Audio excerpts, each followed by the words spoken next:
ঢাকা বিশ্ববিদ্যালয়ে কেন্দ্রীয় ছাত্র সংসদ নির্বাচন ডাকসু হয়েছে প্রায় ২ সপ্তাহ, কিন্তু এখনও চলছে নির্বাচন নিয়ে আলোচনা, সমালোচনা, অভিযোগ, অনুযোগ।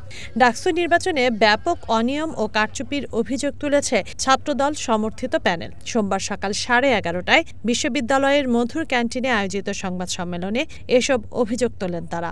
এতে উপস্থিত ছিলেন ভিপি প্রার্থী আবিদুল ইসলাম খান, জিএস প্রার্থী শেখ তানভীর বারী হামিম, এজিএস প্রার্থী তানভীর আল হাদি মায়েত সহ অনেকে। ডাকসু ও হল সংসদ নির্বাচনে সংঘটিত নানান অনিয়ম ও অসঙ্গতি অত্যন্ত দৃষ্টিকটুভাবে আমাদের সকলের চোখে ধরা পড়েছে, যার ফলে শিক্ষার্থীদের পবিত্র ভোটাধিকার প্রয়োগের উৎসবটি হয়েছে নেতিবাচকভাবে প্রশ্নবিদ্ধ। ভিপি প্রার্থী আবিদ বলেন, ভোটার উপস্থিত হওয়ার আগেই তালিকায় স্বাক্ষর দেয়া, গণনা মেশিন ও সফটওয়্যারের নির্ভুলতা নিয়ে প্রশ্নসহ নানা জালিয়াতির অভিযোগ প্রশাসনকে জানানো হয়েছে বারবার, কিন্তু আশ্বাস দিয়েও তারা কার্যকর কোনো পদক্ষেপ নেয়নি। আমরা আমাদের জায়গা থেকে যে অভিযোগগুলো এসেছে, যেগুলোর প্রমাণ আমরা পেয়েছি, সেগুলো সম্পর্কে ঢাকা বিশ্ববিদ্যালয় নির্বাচন কমিশন এবং ঢাকা বিশ্ববিদ্যালয় প্রশাসনের কাছে আমরা লিখিত আবেদন জানিয়েছি। আমরা দেখতে পাচ্ছি যে সেখানে কালক্ষেপণ হচ্ছে, আমাদেরকে অ্যাভয়েড করে চলার একটা চেষ্টা তারা করে যাচ্ছে। ভোটারকে নির্দিষ্ট প্যানেলের পক্ষে ভোট দেয়া ব্যালট পেপার সরবরাহ এবং ভোটার উপস্থিত হবার আগেই ভোটার তালিকায় উপস্থিতির স্বাক্ষর দিয়ে দেয়া সহ নানাবিধ জালিয়াতির সংবাদ নির্বাচন চলাকালীন সময়ে গণমাধ্যমে প্রকাশিত হয়েছে। বাংলাদেশ জাতীয়তাবাদী ছাত্রদল সমর্থিত প্যানেলের প্রার্থীরা সহ অধিকাংশ প্যানেল এবং একাধিক স্বতন্ত্র প্রার্থী ইতিমধ্যেই ভোটার উপস্থিতির তালিকা এবং ভোট কেন্দ্রের সিসিটিভি ফুটেজ চেয়ে ঢাকা বিশ্ববিদ্যালয় প্রশাসন বরাবর আবেদন করেছেন, কিন্তু ঢাবি প্রশাসন সে বিষয়ে বারবার আশ্বাস দিলেও কার্যকর কোনো পদক্ষেপ গ্রহণ না করে কালক্ষেপণ করে চলেছেন। অভিযোগ তোলেন, নির্বাচনের আগেই 7 সেপ্টেম্বর নীলক্ষেতের গাউসুল আজম মার্কেটের একটি ছাপাখানায় অরক্ষিত অবস্থায় পাওয়া যায় ব্যালট পেপার। এক্ষেত্রে প্রশাসনের ছিল না কোনো নজরদারি। নির্বাচনে ব্যবহৃত ব্যালট পেপার কোন প্রেস থেকে ছাপানো হয়েছে সে বিষয়ে কোনো তথ্য প্রকাশ করা হয়নি।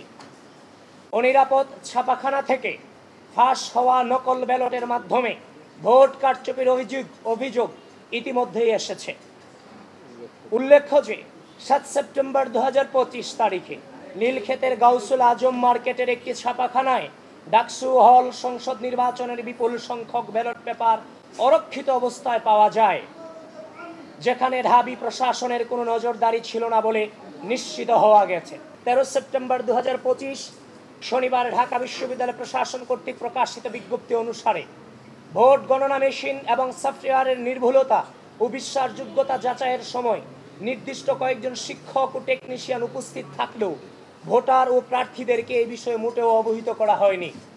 ভোট গণনার বিষয়ে ইতিমধ্যেই নানান অভিযোগ বিতর্ক সামনে এসেছে।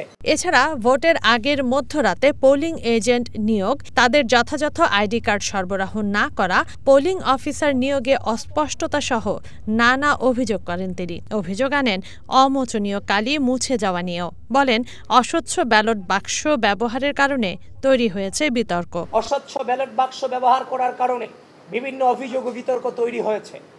তাছাড়া অধিকাংশ বুথে নির্বাচনের দিন বেলা 11টার পর থেকে বেলা 11:30টার পর থেকে মার্কার পেন না থাকায় ভোটারদেরকে বল পেন দিয়ে ব্যালট পেপারে ক্রস চিহ্ন দিতে হয়েছে। বল পেনে ক্রস চিহ্ন দেওয়া ভোটগুলো ওএমআর মেশিন সঠিকভাবে রিড করতে পারেনি বলে অনেক ভোট গণনা করা হয়নি বলে পুলিং এজেন্টরা লক্ষ্য করেছিলেন।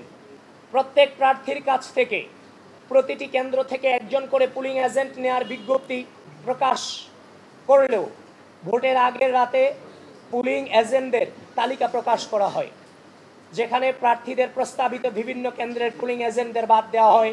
কোন প্রক্রিয়ার মাধ্যমে পুলিং এজেন্টদেরকে বাছাই করা হয়েছে তা প্রকাশ করা হয়নি। ভোট গ্রহণের আগে পুলিং এজেন্টদেরকে আইডি কার্ড সরবরাহ করার কথা থাকলেও তা যথাসময়ে সরবরাহ করা হয়নি, যার কারণে অনেক পুলিং এজেন্ট যথাসময়ে ভোট কেন্দ্রের সম্মুখে উপস্থিত হয়েও ভোট কেন্দ্রে প্রবেশ করতে পারেনি।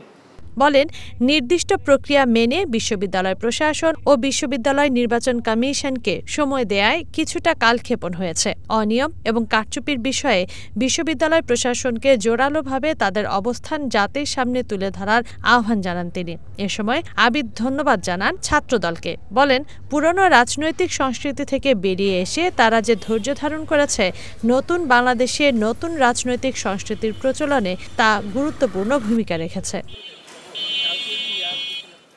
তানজিনা অন্ত, ওয়ান নিউজ, ঢাকা।